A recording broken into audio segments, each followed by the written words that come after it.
Nevzada Arkaçıvi.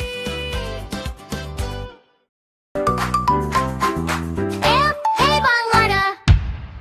Mən inəyəm. Mu, mu. Süd verirəm mən sizə. Mu, mu. Ət verirəm mən sizə. Mu, mu. Südümdən pendir düzəldir baba.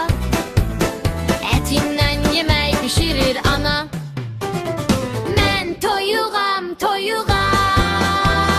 Bak, bak, bak. Ət verirəm mən sizə. Bak, bak, bak. Tük verirəm mən sizə. Bak, bak, bak. Yumurta da verirəm.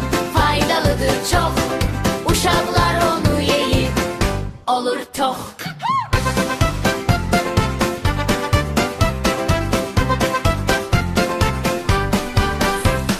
Tükümdən yastıq düzəldi nənə.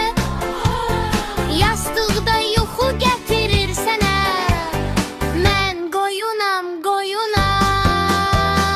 Mə, mə. Süt verirəm mən sizə.